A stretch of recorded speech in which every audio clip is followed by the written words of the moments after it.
Hello दोस्तों, मैं संजीत कुमार आपके अपने YouTube channel Sunny sir class 12 में आपका स्वागत करता हूं। आज हम आप लोग से कुछ विशेष बात करना चाहते हैं। ज़रा सा हम बात यह करना चाहते हैं कि मेरा मन है कि हम आपका क्लास डेली लें और वह भी लाइव क्लास लें, लेकिन लाइव क्लास लेने में कुछ समस्याएं आ रही है कि जो मोबाइल के कैमरा है उससे लाइव क्लास आ नहीं रहा है, धुंधला रहा है। तो आप लोग यदि चाहते हैं कि हम लाइव क्लास लें तो उधर से कमेंट करें, उसके बाद हम बताएंगे कि आप लोग क्या करेंगे ताकि हम आपका लाइव क्लास डेली ले सकें। क्योंकि मेरे साथ कुछ समस्याएं आ रही है लाइव क्लास लेने में, तो हम उन समस्याओं पर आप लोग से खुलकर बात करना चाहते हैं। लेकिन सबसे पहले आप लोग हाँ या ना में जवाब दें कि क्या हम लाइव क्लास डेली अटेंड करें आपका फिजिक्स और मैथ का। तो उसमें जवाब दीजिए हाँ या ना में। उसके बाद नहीं, जैसा आपका जवाब होगा उसी के हम अनुसार क्लास लेंगे। ठीक, अपना अनुसार हम कोई क्लास नहीं लेंगे, आप लोग जैसे कहिएगा वैसे हम क्लास लेंगे। तो चलिए, आज हम लोग पढ़ने वाले फिजिक्स में देखिए, कोई आवेशित चालक है, बेलनाकार कोई चालक है, आवेशित चालक इस प्रकार से, और इस पर आवेश जो है एक समान रूप से फैला हुआ है।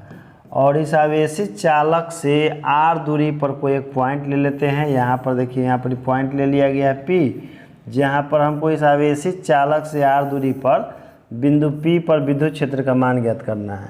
इसके लिए हम लोग क्या करते हैं कि ये देखिए गॉसीय सतह बनाया हुआ है इस प्रकार से, और ई जो सतह देखिए, ई वाला जो एरिया होता है तो ई वाला एरिया का डायरेक्शन होता है इधर की ओर, एरिया का डायरेक्शन इधर की ओर है, और इलेक्ट्रिक फील्ड भी इसी डायरेक्शन में है, तो दोनों सेम डायरेक्शन में है। तो थीटा बराबर कितना होगा, यहाँ पर 0 डिग्री होगा। ये यहाँ पर देखिए इलेक्ट्रिक फील्ड होता है इस डायरेक्शन में, लेकिन एरिया होता है ऊपर का डायरेक्शन में। यहाँ पर एरिया का डायरेक्शन है ऊपर की ओर, जबकि इलेक्ट्रिक फील्ड होता है इस डायरेक्शन में। तो यहाँ पर एंगल कितना बनता है, 90 डिग्री बनता है। यहाँ को जो एरिया है इसका डायरेक्शन इधर की ओर होता है और इलेक्ट्रिक फील्ड ऐसे होता है। तो यहाँ पर एंगल कितना बनता है आपका, एरिया और इलेक्ट्रिक फील्ड के बीच में, यहाँ पर भी एंगल 90 डिग्री बनता है। तो हमको इस चार्ज कंडक्टर के कारण हमको यहाँ पर इलेक्ट्रिक फील्ड निकालना है। तो इसके लिए चलिए हम आपको ले चलते हैं अपना नोट्स पर, जहाँ हम बहुत अच्छा से सुंदर से लिखे हुए हैं। देखिए उसी का डायग्राम है कि कोई एक समान रूप से आवेशित चालक है और इससे r दूरी पर कोई बिंदु P है। चालक मतलब इस प्रकार का कोई तार है जो एक समान रूप से आवेशित है, और इससे r दूरी पर कोई पॉइंट P है जहाँ पर उनको विद्युत क्षेत्र का मान ज्ञात करना है।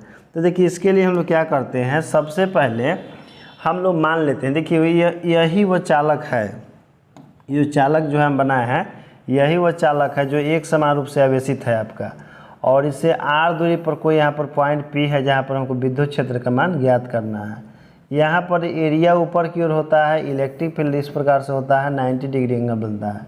यहाँ पर भी इलेक्ट्रिक फील्ड ऐसे होता है और एरिया इस प्रकार से होता है, तो यहाँ भी एंगल कितना बनता है, 90 डिग्री बनता है। अब देखिए इसी के कारण हमको यहाँ पर विद्युत क्षेत्र ज्ञात करना है, इस आवेशित चालक कारण बिंदु P पर विद्युत क्षेत्र का मान ज्ञात करना। तो इसके लिए हम लोग क्या करते हैं, सबसे पहले मान लेते हैं कि माना कि AB एक अति लंबा आवेशित चालक है। माना कि AB एक अति लंबा आवेशित चालक है जिससे r दूरी पर कोई बिंदु P है जहां हमें विद्युत क्षेत्र की तीव्रता का मान ज्ञात करना है। मानना बहुत आसान है।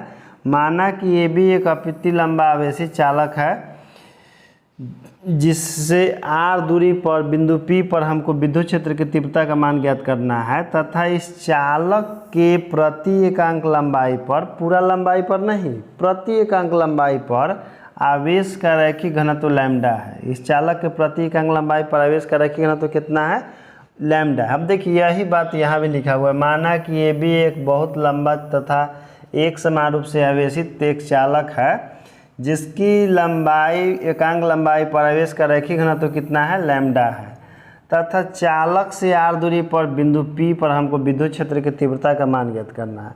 अब देखिए ई वाला जो बनाया हुआ है ABCD, ये आपका गॉसीय सतह है, ठीक।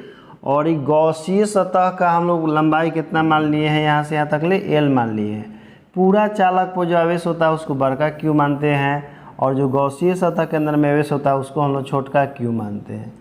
सबसे पहले गॉसीय सतह जो दिखाई दे रही है इससे होकर गुजरने वाला फ्लक्स निकालेंगे।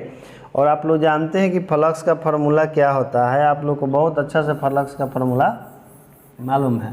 फ्लक्स का फार्मूला क्या होता है, देखिए इलेक्ट्रिक फ्लक्स का फार्मूला आपका होता है फाई बराबर होता है ई ए कोस थीटा, ई ए कोस थीटा, जहाँ ए होता है एरिया, ई होता है इलेक्ट्रिक फील्ड और थीटा होता है इलेक्ट्रिक फील्ड और एरिया के बीच में बना हुआ कोण, यानी कि क्षेत्रफल और विद्युत क्षेत्र के बीच में बना हुआ कोण। तो सबसे पहले हम लोग क्या करते हैं कि बेलनाकार गॉसीय सतह ABCD से होकर गुजरने वाला विद्युत फ्लक्स, यानी कि जो ABCD तल दिखाई दे रहा है इससे होकर गुजरने वाला विद्युत फ्लक्स हम लोग निकालेंगे। तो विद्युत फ्लक्स देखिए 3 जगह से गुजर रहा है। एक तो यहाँ से गुजरने वाला फ्लक्स और विद्युत क्षेत्र के बीच का कोण 90 डिग्री है, यहाँ से विद्युत क्षेत्र और एरिया के बीच का कोण 90 डिग्री है, यहाँ जो है तो ये एरिया और विद्युत क्षेत्र एक ही डायरेक्शन में है। तो देखिए हम लोग 3 जगह से फ्लक्स निकालेंगे। एक तो उसके सतह से होगा ए का वैल्यू 2 पाई RL होगा, जो कि क्योंकि हम लोग जानते हैं कि बेलन के वक्र पृष्ठ का क्षेत्रफल 2 पाई RL होता है, लेकिन यहाँ वाला भाग वृत्ताकार होता है तो यहाँ का पाई R² हो जाएगा, लेकिन एंगल 90 डिग्री बन रहा है। यहाँ भी है तो आपका एक और, तो यहाँ भी आपका होगा 90 डिग्री बन रहा है। तो 2 जगह से फ्लक्स का मान 0 होगा, एक यहाँ और एक यहाँ, केवल इधर से गुजरेगा और इधर से गुजरेगा। और इस सरफेस से जो वक्र पृष्ठ का क्षेत्रफल होता है उसका मान होता है 2 पाई RL। तो देखिए वही हम लोग लिखे हैं, बाकी 90 डिग्री वाला 0 हो जाएगा, तो फ्लक्स बराबर आएगा E × 2 पाई RL। अब देखिए इसके बाद क्या करेंगे कि हम लोग जानते हैं कि गॉसीय सतह के अंदर में आवेश कितना है, स्मॉल q है। गॉसीय सतह के अंदर में आवेश है q है छोटका, और लंबाई कितना है L है। तो हम लोग जानते हैं कि आवेश का रैखिक घनत्व तो क्या होता है, आवेश का रैखिक घनत्व तो लैम्डा बराबर आपका होता है Q/L। लैम्डा बराबर क्या होता है Q/L। तो इससे हम लोग Q बराबर निकाल लेंगे, इससे Q बराबर क्या हो जाएगा लैम्डा × L हो जाएगा। यानी कि सतह के अंदर में आवेश जो है वो कितना है स्मॉल q है, तो स्मॉल q बराबर आपका कितना हो जाएगा लैम्डा × L हो जाएगा। अब सतह के अंदर में आवेश कितना हो गया q बराबर लैम्डा × L। हम लोग जानते हैं कि किसी भी सतह से होकर के गुजरने वाला विद्युत फ्लक्स का जो मान होता है सतह के भीतर उपस्थित आवेश का 1/ε0 गुना होता है। ये आप लोग भी बहुत अच्छा जानते हैं कि किसी भी सतह से होकर गुजरने वाला फ्लक्स का मान सतह के भीतर उपस्थित आवेश का 1/ε0 गुना होता है। अब देखिए सतह से होकर गुजरने वाला फ्लक्स का मान कितना होगा, तो गॉसीय सतह से होकर गुजरने वाला आपका फ्लक्स का मान कितना होगा, तो सतह के भीतर उपस्थित आवेश का 1/ε0 गुना होगा। तो हम लोग जानते हैं कि गॉसीय सतह से होकर के गुजरने वाला फ्लक्स का मान कितना होता है, फाई बराबर होता है सतह के भीतर आवेश बटा में ε0। लेकिन देखिए आवेश का मान कितना है लैम्डा × L है, बटा में ε0 है। इसको हम लोग मान लेंगे इक्वेशन 2। और देखिए वो आपका इक्वेशन 1 यहाँ पर है, ये इक्वेशन 1 है, इसको हम लोग मान लेंगे इक्वेशन 2। देखिए दोनों का LHS बराबर है, फाई बराबर E × 2 पाई RL और फाई बराबर लैम्डा L बटा में ε0। अब समीकरण 1 और 2 से हम लोग दोनों को बराबर कर देंगे। तो देखिए समीकरण 1 एवं 2 से हम लोग दोनों को बराबर कर देंगे, E × 2 पाई RL को और लैम्डा L बटा में ε0 को। इसमें देखिए L से L आपका कैंसिल हो जाएगा यहाँ पर भागा में आकर के, तो बचेगा लैम्डा बटा 2 पाई ε0 1/r। तो इसको सजा के लिख देते हैं लैम्डा बटा r। तो इस प्रकार से देख रहे हैं बहुत आसानी से निकल गया फ्लक्स का मान। एक और तरीका से पीछे भी बताए थे, उससे भी बहुत आसानी से बन जाता है। अब देखिए इसके बाद हम लोग को क्या करना है कि आवेश अगला पढ़ना है गॉस प्रमेय का अनुप्रयोग। आवेश की समतल चादर के समीप विद्युत क्षेत्र की तीव्रता, आवेश की समतल चादर के समीप विद्युत क्षेत्र की तीव्रता। तो हम आपको दिखाते हैं कि आवेश का समतल चादर कैसा होता है।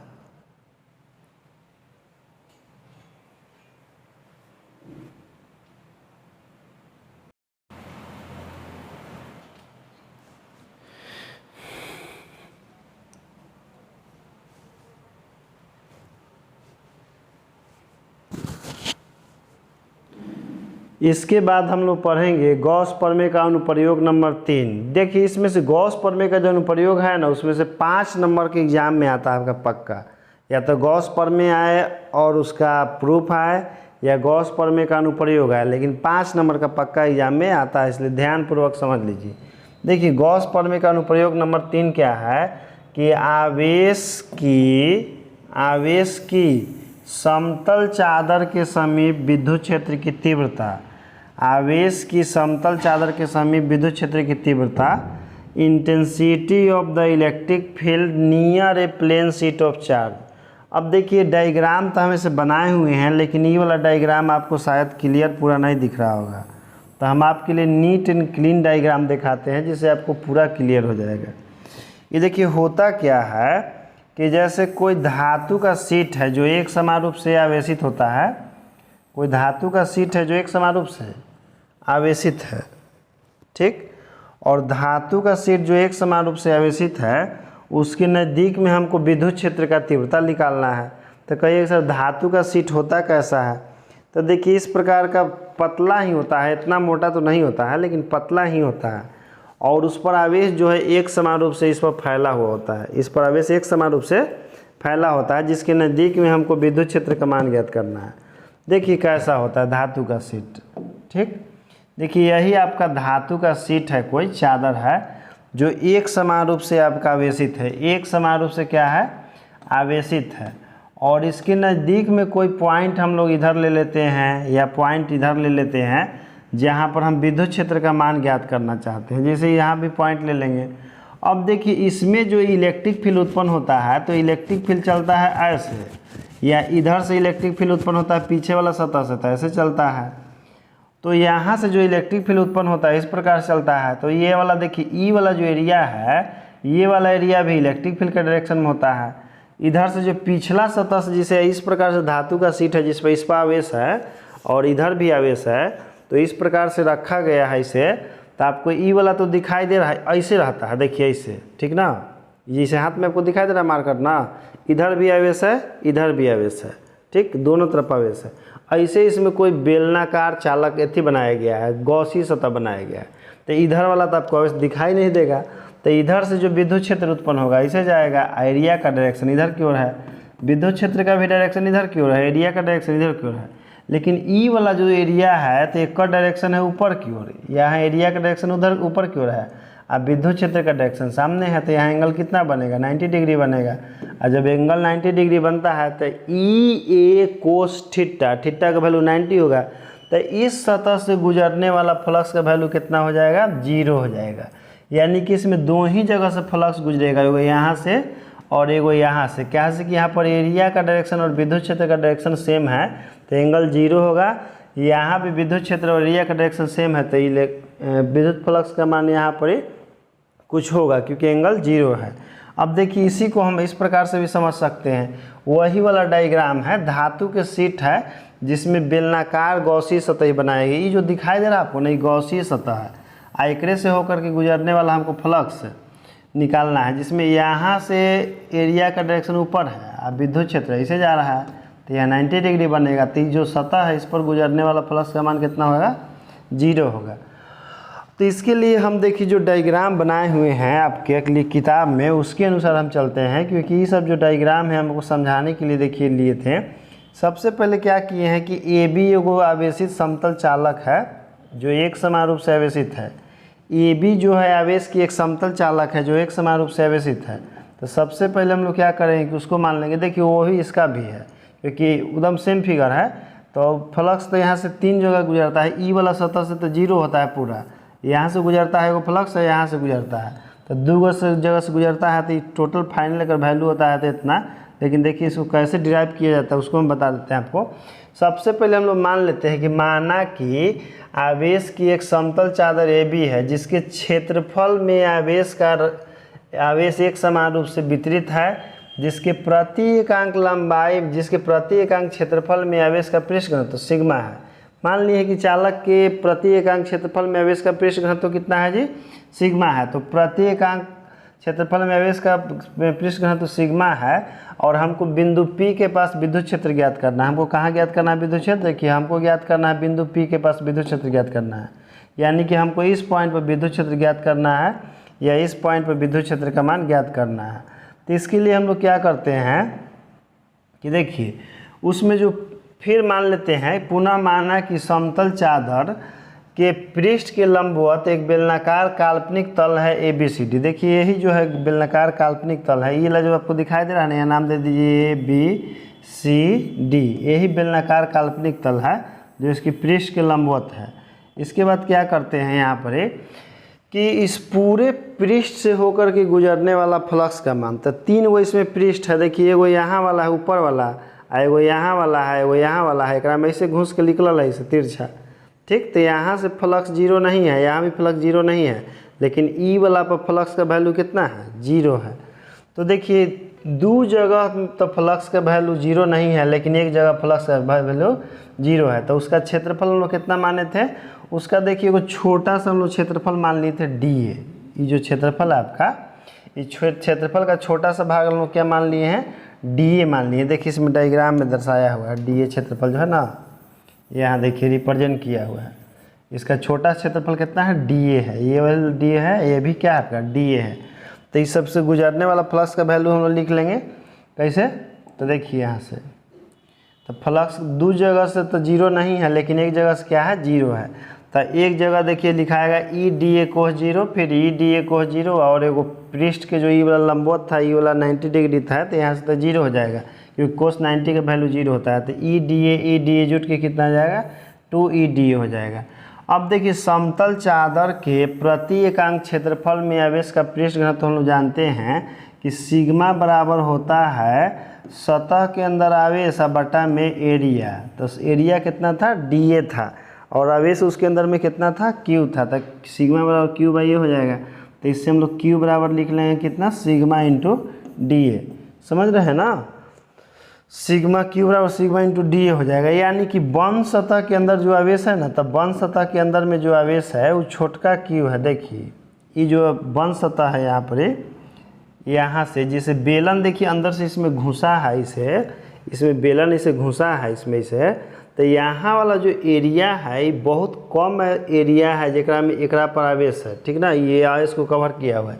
यहाँ पर वाला एरिया जो अंदर से बेलन घुस के इसमें से निकला है, तो उसके अंदर में आवेश जो छोटका Q होगा, क्योंकि पूरा सरफेस पर आवेश है बड़का Q। तो इस बंद सतह के अंदर में जो आवेश आएगा, ये पूरा जो बंद सतह आपको दिखाई दे रहा है, इसके अंदर में आवेश होगा Q। गॉस पर में कहता है कि बंद सतह के अंदर में जो आवेश होता है, तो उससे गुजरने वाला फ्लक्स का मान आवेश का 1/ε0 गुना होता है। तो ये जो बंद सतह है एकरा अंदर में आवेश कितना है, स्मॉल Q है। तो हम लोग क्या लिखेंगे, Q/ε0। Q का मानवा कितना है, तो सिग्मा इंटू DA है। Q का मान सिग्मा इंटू DA है, बटा में कौन है, ε0 है। इसको हम लोग मान लेंगे समीकरण 2, सिग्मा इंटू DA बटा में ε0 को क्या मान लेंगे हम लोग, समीकरण 2 मान लेंगे। अब देखिए समीकरण 1 एवं 2 से हम लोग तुलना करेंगे। तो समीकरण 1 और 2 से देखिए हम तुलना करेंगे। यहाँ पर समीकरण 1 और 2 से देखिए तुलना कर रहे हैं, तुलना करेंगे, काम आसान हो जाएगा। यहाँ से मीटर जा, हाँ। तो देखिए इसके बाद क्या किए हैं कि अब गॉस प्रमेय से बेलनाकार तल ABCD से होकर के गुजरने वाला फ्लक्स, बेलनाकार तल ABCD से होकर गुजरने वाला कुल विद्युत फ्लक्स, तो गॉसीय सतह के अंदर में फ्लक्स आवेश का मान है छोटका Q बटा में ε0। अब छोटका Q के मान कितना रख देंगे, सिग्मा इंटू DA बटा में ε0। समीकरण 1 एवं 2 से तुलना कर देंगे। तो समीकरण 1 आपका कोई था, 2EDA था, और समीकरण 2 कितना है, सिग्मा DA बटा में ε0। DA से DA का हो जाएगा, कैंसिल हो जाएगा, 2E बटा में सिग्मा बटा ε0 हो जाएगा। तो E बराबर आपका हो जाएगा सिग्मा बटा 2ε0। यही आपका हो गया बेलनाकार कह रहे हैं आवेश के समतल चादर के नज़दीक में विद्युत क्षेत्र। अब देखिए थ्योरी तो हम आपको पढ़ाते जा रहे हैं, लेकिन आप लोग PDF जरूर ले लीजिएगा सन्नी सर से, क्योंकि जो PDF हम लिखे हैं बहुत मेहनत से लिखे हैं और आप लोग के लिए ही लिखे हैं। तो PDF जरूर सन्नी सर से फिजिक्स के मान लीजिएगा और लेक्चर देख के समझ लीजिएगा। हम गारंटी दिलाते हैं कि आप बहुत अच्छा कीजिएगा आने वाला समय में फिजिक्स में। बस आप लोग PDF जरूर मांग लीजिएगा और सन्नी सर से, ठीक ना। तो आज के लिए इतना ही। इसके बाद हम अगला दिन क्लास लेंगे आपका फिजिक्स का, और आपका फिजिक्स का रेगुलर क्लास चलेगा इसी प्रकार से। बस आप लोग हमारे साथ जुड़े रहिए और अपना प्यार और सहयोग हमको देते रहिए। हम आपके लिए डेली क्लास लेंगे समय निकाल करके, और आप लोग के लिए हम कोशिश करेंगे कि आप लोग अच्छा से अच्छा करें पढ़ करके। तो इसी के साथ जय हिंद, जय भारत दोस्तों।